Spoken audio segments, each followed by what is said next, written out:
Assalamu alaikum wa rahmatullahi wa barakatuh. Welcome to halaqah number 8. Inshallah, we will finish pondering Al-Fatihah in 9 halaqahs. So next one will be the last, inshallah.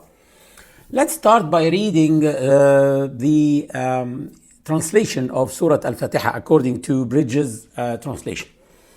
أعوذ بالله السميع العليم من الشيطان الرجيم بسم الله الرحمن الرحيم. In the name of Allah, the All-Merciful, the Bestower of Mercy.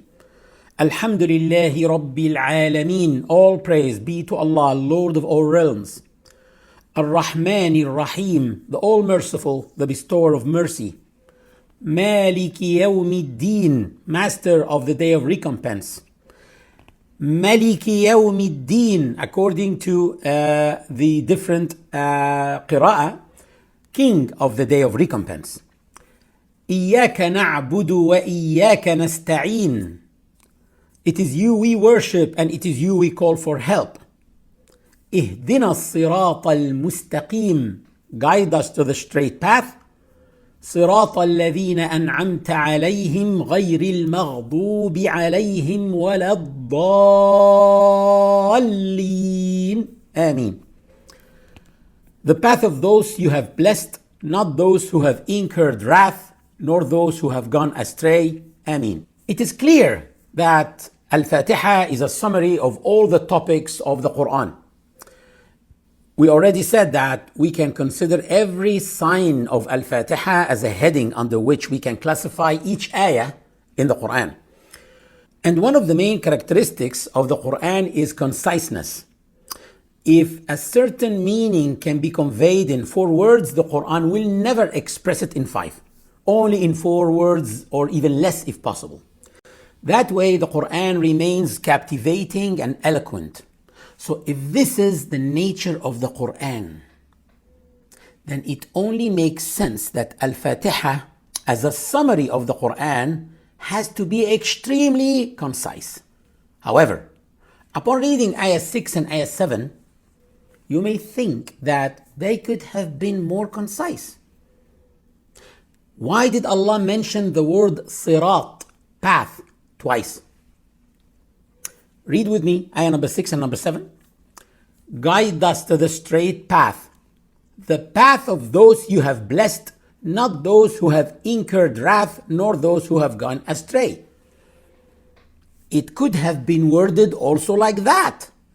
Guide us to the straight path of those you have blessed, not those who have incurred wrath, nor those who have gone astray.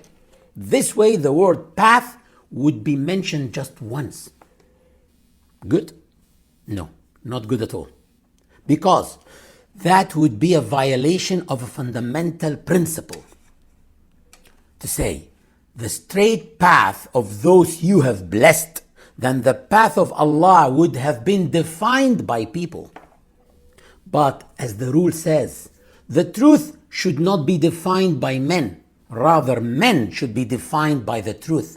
Imam Ali ibn Abi Talib, may Allah be pleased with him, has a famous quote that says, the truth is not defined by men, rather know the truth and you will know its men.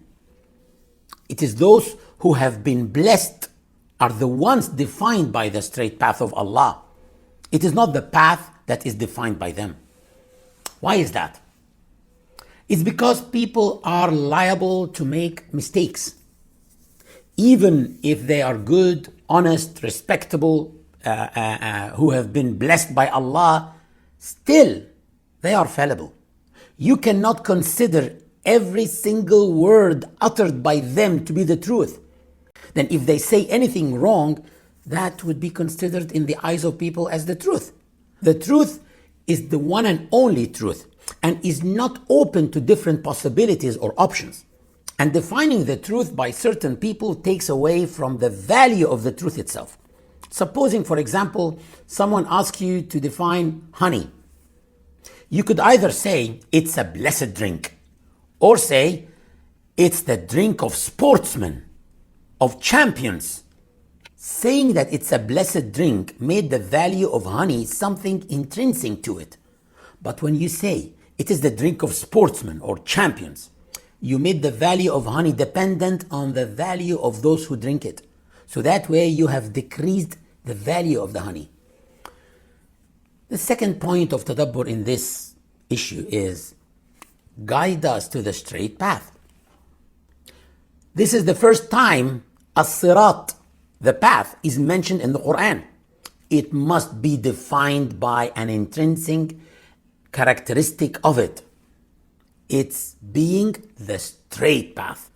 And then after Allah defined it as the straight path, He emphasized that by mentioning that it is the path of those whom He has blessed. The ayah says, guide us to the straight path, the path of those you have blessed.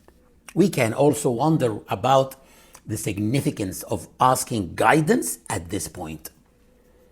In sign number 5, you had already confirmed, it is you we worship, إِيَّاكَ نَعْبُدْ. So you do not worship anyone but Allah. But how will you worship Him? Do you need to pray? How? And how many times?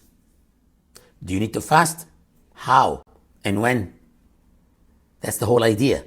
As long as we have declared that we do not worship anyone but Allah, we must ask Him to guide us to the proper way to worship Him, the way He accepts, so that we don't end up doing something wrong when we think we are doing something good.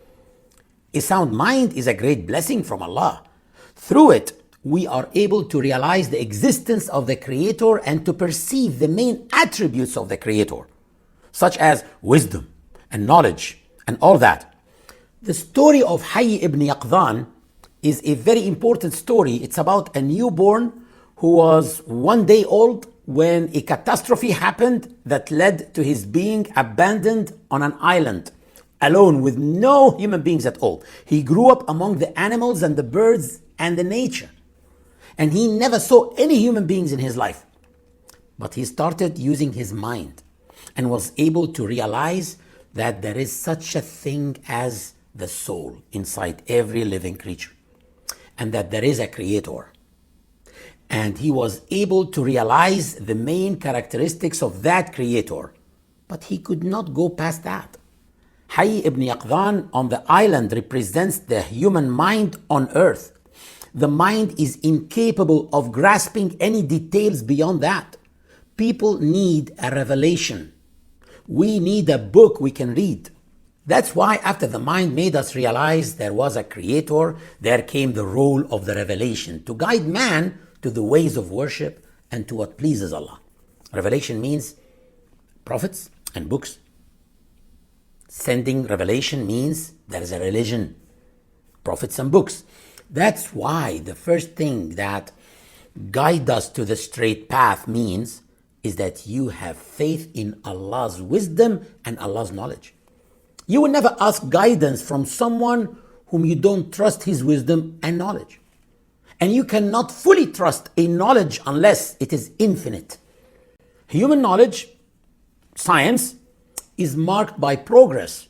We keep updating it because every now and then we discover new things and realize that what we thought we knew turned out to be wrong, or at least not very accurate. And we learn new things and new information while we are so happy that we realize the mistakes in our previous knowledge. But Allah subhanahu wa ta'ala is Al-Alim, the all-knowing, meaning the one with infinite knowledge.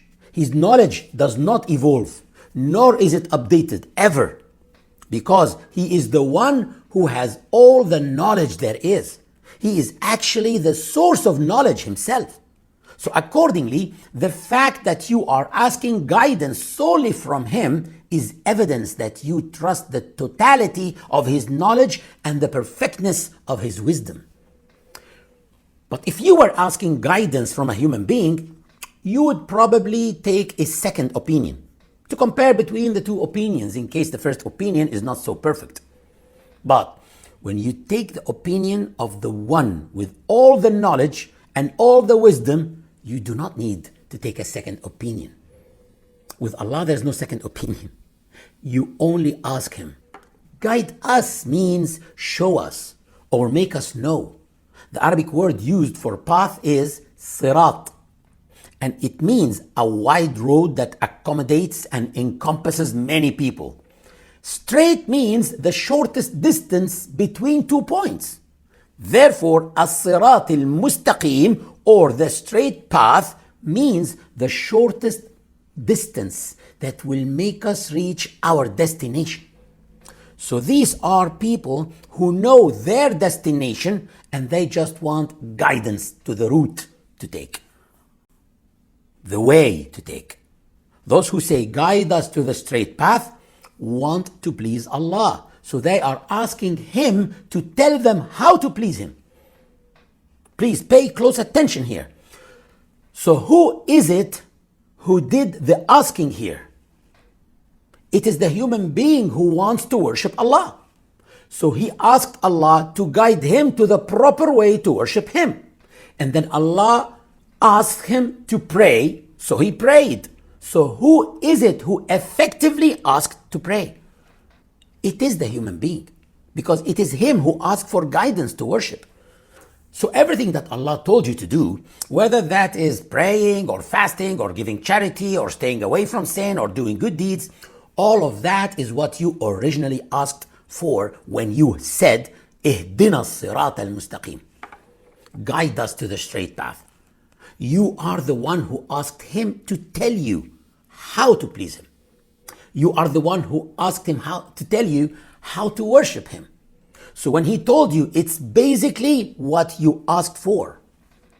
So whenever you approach any form of worship, do it with that in mind. Allah gave it to you in answer to your dua. Guide us to the straight path. You will be doing this type of worship with love, because you will have understood that Allah asked you to do it because you asked Him to show you how to please Him. I hope you got that. Guide us to the straight path. All of Allah's commands can be put under that heading in the Quran. Guide us to the straight path. As we said, Al-Fatihah is a number of headings under which we will classify everything we read after that in the Quran. Wassalamu alaikum wa rahmatullah, and see you in the next episode. Will be inshallah the last one in pondering Al-Fatihah.